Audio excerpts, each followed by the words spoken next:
I'm Michael Fox, and this is the Prospector News Podcast, and we're on location at the New Orleans Investment Conference in Louisiana, and in person and all the way over from Europe, I have Kai Hoffman at Soar Financial. Welcome, Kai. Hey, Mike, how are you? Good to see you again. I am I'm doing very well, and it's good to see you in the flesh instead of having those video chats that we've been doing. So, want to take a look at the overall market. Part of Soar Financial is Oreneinc and the Oreneinc Index, which tracks the private placements that go into the mining sector. And it's the market sentiment has not been good, and it's reflected in that index. Yeah, absolutely. It has been flat with little spikes here and there because the odd deal does fund money, usually shows the quality of a deal as well. But overall sentiment is still quite bleak. Not a lot of money flowing into the sector right now. Smaller financings, smaller grassroots explorers having a tough time closing financings. We see a lot of tranche closings or a lot of financings that just get cut short and closed early. Yeah, one of the things I've also noticed, and are you seeing it on your end? If it's flow throughs, they're more apt to get the financing than they are to get hard dollars. Yes, because I've learned that there's a change coming, a tax change coming next year in Canada as well. So there's a lot of tax eligible money still sitting on the sidelines waiting to deploy this year. So I wouldn't be surprised if we see an influx or a jump in investments through the flow through and charity flow through vehicles, just because it won't be possible in Canada anymore and in 2024. I see. Yeah, although. Are they not going to move some of the critical metals into a double flow through? There's a critical minerals tax credit as well that you can get, and the companies as well. But that is more of an income tax base, what I've mentioned. So there's a flat base that you can't add more. It's like I need to read up more on this topic, to be honest.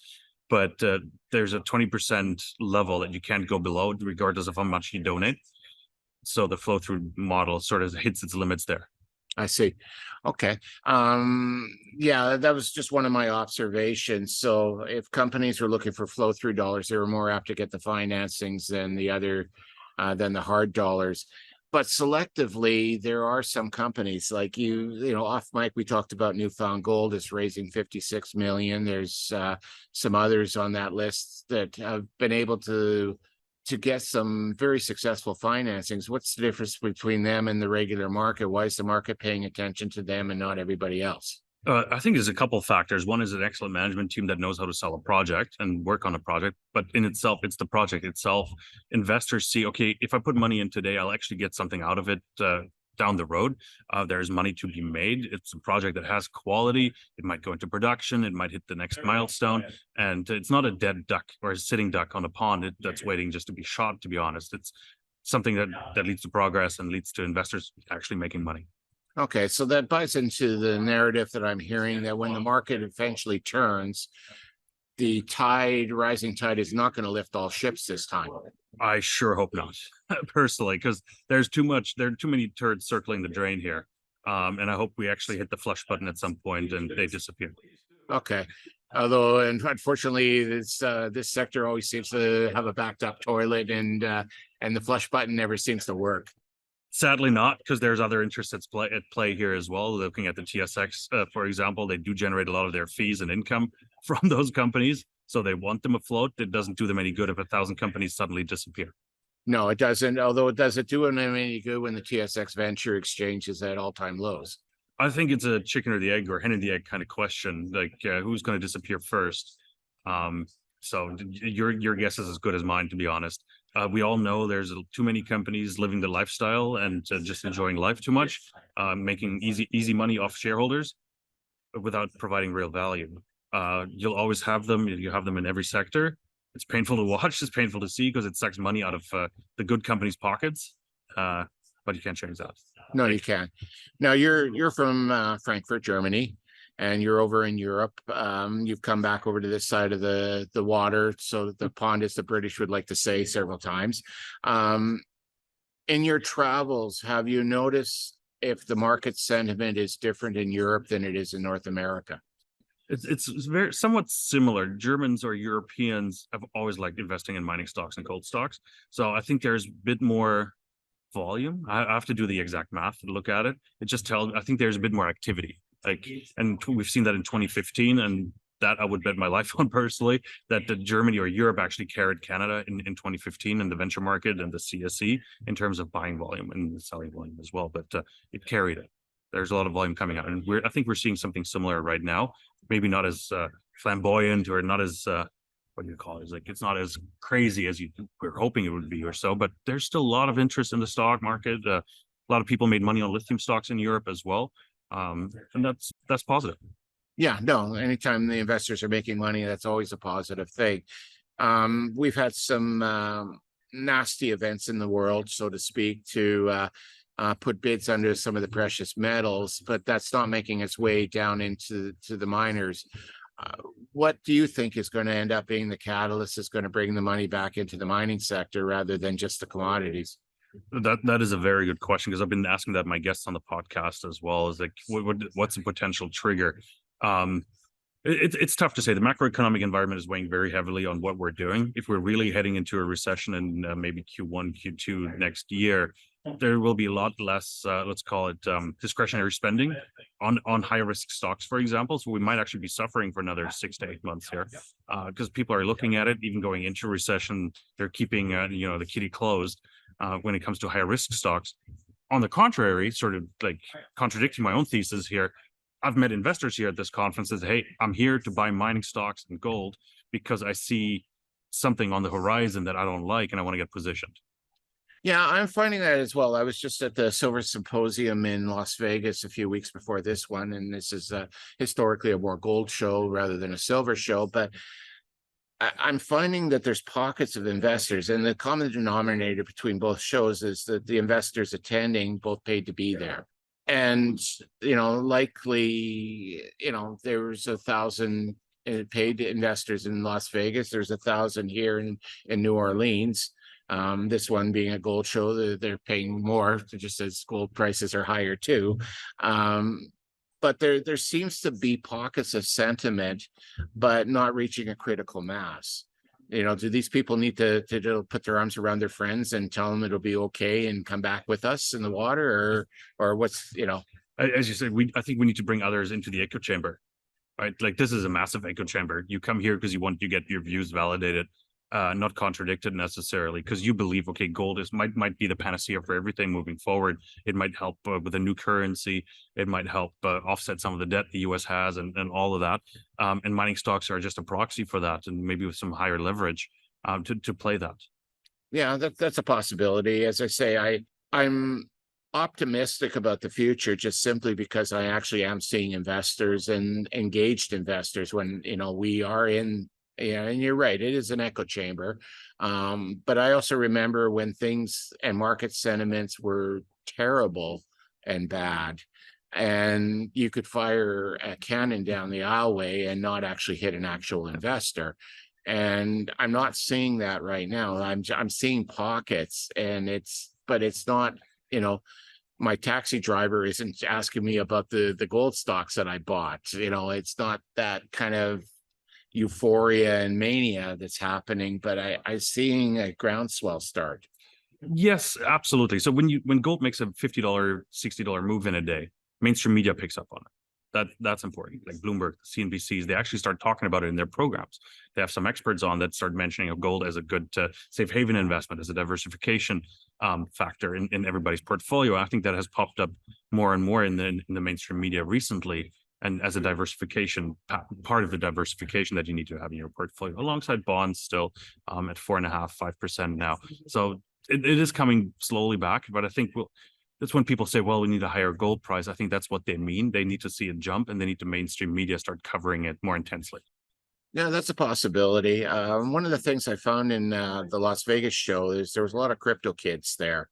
And, we've been led to believe that it was kind of like the cattle farmers and the sheep farmers of the Old West, that it was either or, and there was no liking the other. And I had my eyes really opened in Las Vegas that it's not an either or with these guys anymore. It's either and.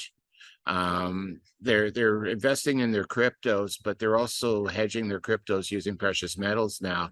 Do you think that might be part of the catalyst that helps to bring in some newer blood into the industry? No, because I think the overlap is too small, personally. Like what it does help though is, as you said, it brings the younger audience to a sector that was grossly misunderstood for 20, 30 years, because we had the boomers that somewhat understand what is going on. But even there's an age group missing in our sector, and you see it here at the conference as well. There's like 20 years of age missing in general. So but with the cryptos, like people actually had to understand, okay, this is what money is, this is what currency is, this is an alternative asset, this is a hard asset. They actually had to look at it to understand it. And I think that is what helps gold, and maybe silver to a degree as well. Yeah, I wouldn't disagree with that. I'm 58 years old, and I'm tired of coming to conferences and being one of the youngest guys in the room. And but that's the reality at to our sector. And we need to make the mining sector sexy for younger people again. It's tough to do because gold doesn't yield anything. It is not a Bored Ape that you can put a sticker on somewhere. It is a pet rock that is not very sexy. It is actually quite expensive, and you can't carry it around really, or you shouldn't.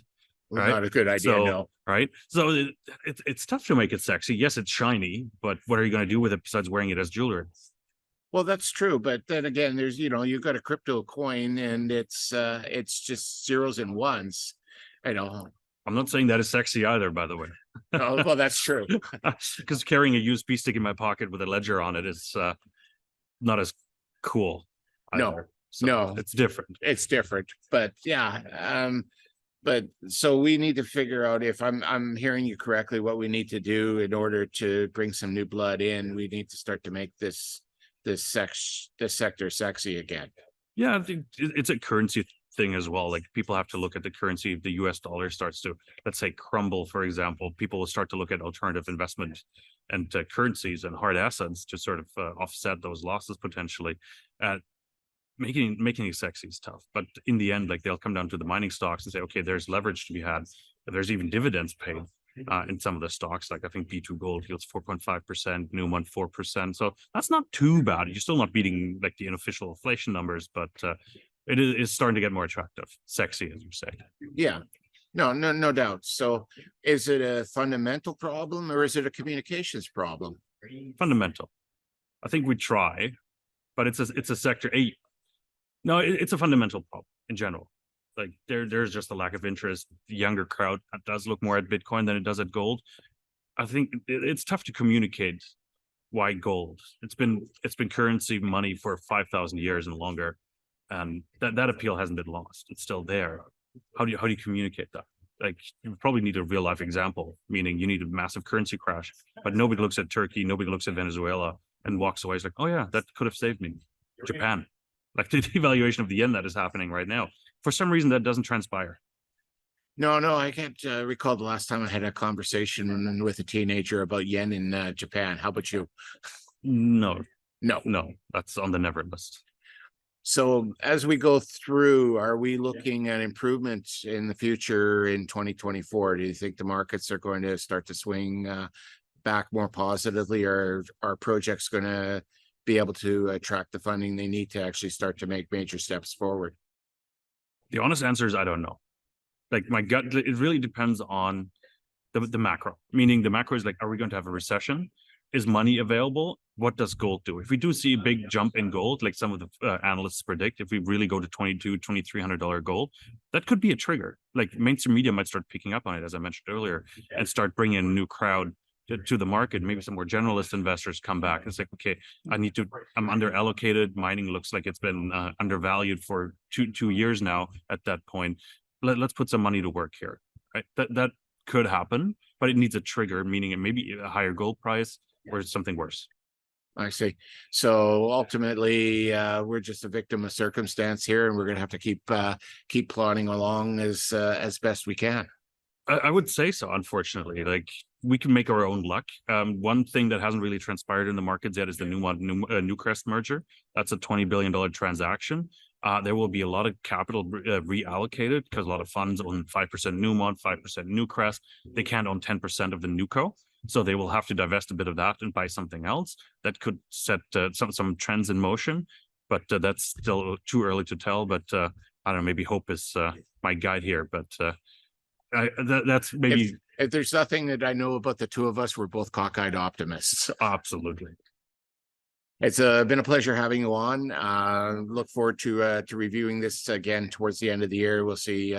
Maybe we'll take a look at our crystal ball and again and see what has happened in the past, and after tax selling is done, what we see coming forward for 2024, and hoping for some better from better times. If people want to follow your work, you do have some excellent podcasts and interviews, as well as the Oreneinc Index, which we cover on our site. How would they do so? Yeah, fantastic. Thanks for that.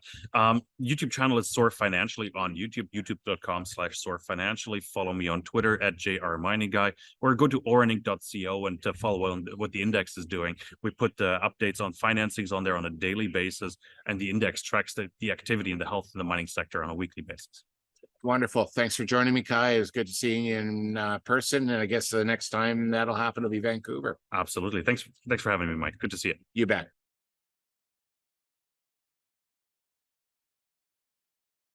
The Prospector News Podcast is for educational purposes only. The opinions expressed are those of the participants and are not to be taken as investment advice. Listeners need to do their own due diligence and seek advice of a licensed investment advisor.